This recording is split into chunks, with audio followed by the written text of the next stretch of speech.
and they all, as much as it's just fiction, when you read, you realize that it's actually a journey towards healing, like encoded within like the novels. Like the one novel, the form is written in diary, journal, so that's scripted therapy. That's the scripted therapy Yeah. part. And then the other novel, encoded in there is African spirituality. So I had to look into that. Um, and then the other novel, it's more the style, it's more like the symbolism, it's more, she wrote the author of Grace is a professor of English literature. So I mean, you can pick it up like what the symbolism is about. Like she takes a township and that township becomes a sign for collective trauma, for example. So yeah, so there is scripted therapy in terms of the author, but also the narrator, like the one novel that is written in a diary form. So yeah, so it's been a fascinating journey. I think it's quite complicated reading other people's writing in close-up detail while writing your own. Or did you do the MA after you'd basically got braids and migraines sort of done and dusted, or did Yeah, they overlap? after. It was Oh, okay, yeah. definitely after. Because I think it can be quite, yeah. Well, I mean, we were just talking about more casual kinds of reading up against our, Yeah, writing, and it can be quite tricky, yeah. I think, So to it was combine the after. two. So Yeah, yeah. And was it a product of writing the novel? I mean, what drew you to the MA? Was it having written the novel, or was it just a general interest of yours anyway?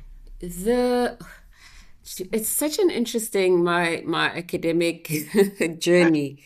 I initially studied journalism, right? So like my first undergrad Mm, was journalism, but I yeah. never really worked as a journalist. I went straight into communications, like PR, reputation management. But as I was working, I've always been interested in creative writing. So I registered for a new degree, creative writing degree, and I studied online.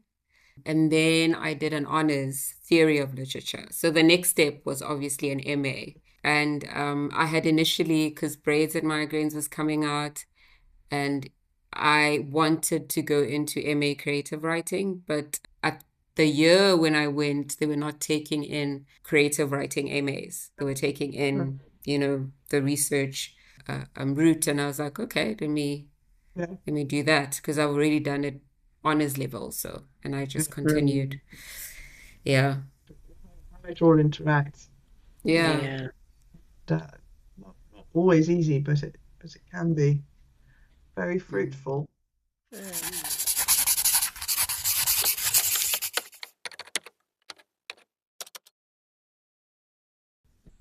How much do you think about those really technical questions when you're writing, Emma? Because I find that sometimes I really, really do, and other times I really, really don't.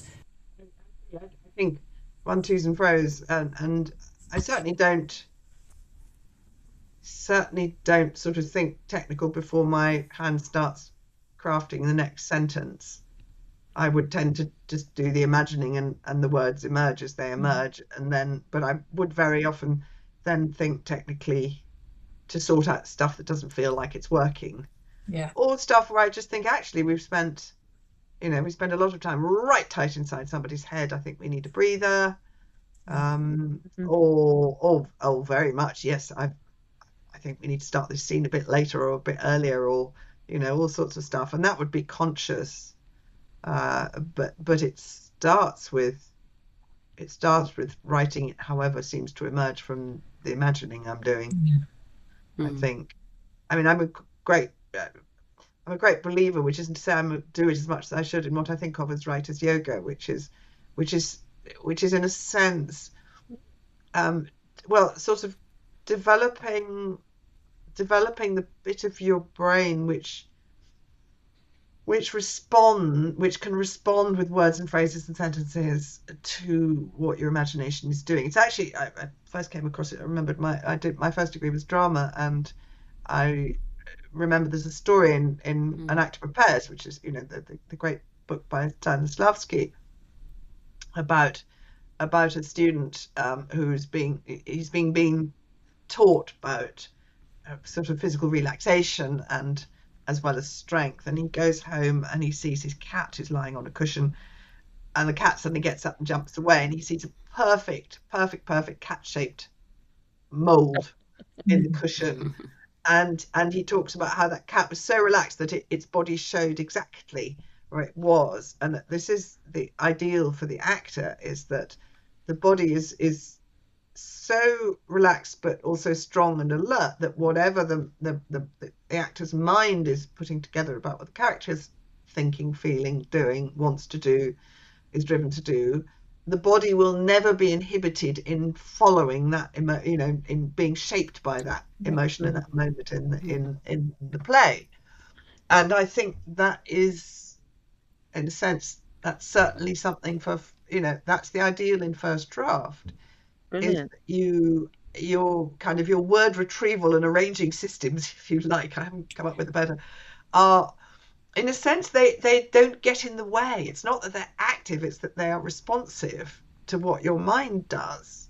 It's And unconscious mastery, isn't it? I think it is. And I remember at one point I was writing a sentence in one of my novels, I can't even remember what it was, and it went, he was surprised by the fierceness of his need to find out, because something had happened which he didn't understand, and it felt a bit awkward like that. So I started rearranging that sentence. The fierceness of his need to find out was surprising. It was surprising how fiercely he needed to find out. And after I tried about 5 ways round, I thought, well, this is quite interesting. How many can I do? But using precisely that vocabulary and restricting myself to entirely correct grammar of the sentence, and not changing the meaning in any way. And I came up with 60. Oh, nice. 60 ways to rework that sentence with these very close parameters. And then I kind of loosened off the rules and said, okay, it doesn't have to be a grammatically complete sentence. And I don't mind if it changes a bit. And I produced another 20. And then I thought I'm going to have to stop. I'll be here. I did post about it, and that should be on the blog, because TypePad, where my blog used to be, was closed. We only had 5 weeks notice that it closed. So I'm still somewhat in the process of changing over, but I think that post is. And then I found myself thinking, okay, so actually what I'm doing then by flexing my capacity, I mean, it's like yoga. It's about, stretching and strengthening so that you've always got the flexibility as the words come up to do it a different way. Because also it will be to do with what the sentence before was and what the sentence after was and all of that sort of stuff. And now I will, I do not go through 60 variants of every single sentence in an entire novel, obviously. But and I still write very badly a lot of the time. We all do. But I think that capacity to come up with 5 different verbs off the top of your head, when you realize you've written "she ran quickly," which is really not a very exciting phrase, to come up with scuttled, scooted, galloped, flew, and come up with another 10 off the top of your head. And just the more often you do that, when you're waiting for the bus. Yeah, exactly. Or looking around you, and you can do it visually, looking around you and looking for the shapes of things. See how many squares you can see how many different reds you can see. Rephrase the words in the ad you're reading. All of that, it's just exercise. And then I genuinely think that the more you do that, the more, when your imagination is running about who's doing what in your novel, or who's thinking what your character's thinking, or what the setting looks like, you're just more flexible, you're more responsive, and you've got more different possible words. And that's not to say you always want the fancy strange one, but you want the right one, and the more you've got, the more likely you are to have the right one coming to call, as it were. I think I sort of have started doing something similar, but I have to make sure that I'm really measured in how I do. So it's a little bit like, to take your exercise analogy, it's a bit like if I try and do too much physical exercise, I'm going to end up injured.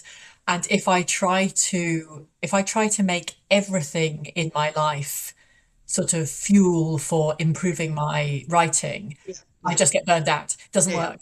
And so what, because I've gone through phases of trying to do that, of sort of every living moment must be spent trying to make sure that I am a better writer next time I sit What we down said to the thing about I'm goal writing. oriented, yes. Yeah, exactly. It doesn't work. Whereas the sort of osmosis that comes from years of trying to write properly, whatever that means, plus many more years of trying to read, and then so when I find I'm writing a scene that doesn't work, I will be thinking, well, why doesn't this work? And is it because I should start later or finish earlier or introduce another, or whatever? I mean, there's sort of technical stuff you could do. But I also find that one of the things I have wanted to do recently is convey big emotions in my writing. And those for me, I find I write those best if I sort of let them all out in a big flood, not worrying about embarrassment, not worrying about all of those very, very British things, and only then come back and say, how would I write this better? It's a balance of the three. That's absolutely true, and I think that's the foundation of the whole kind of. It starts with Anne Lamott in Bird by Bird quoting Hemingway about the shitty first draft. Hemingway said the first draft of everything is shit, and Anne Lamott says, good writers write shitty first drafts so they can write good second drafts and amazing third drafts. Yeah. And I think that's absolutely right, and it would be very, very common. I know people who, Muriel Spark, I think she wrote a page a day, and she wrote it and she rewrote it and she rewrote it and she rewrote it until it was how she wanted it. And then the next morning she gave it a quick once over for anything left as a way of getting back into it. And then she wrote the next page. And and by the time she got to the end, she had a book, and that is, and it was pretty much finished. And that's what I mean about your write edit cycle. Maybe, kind of book length iterations, or it may be page length iterations.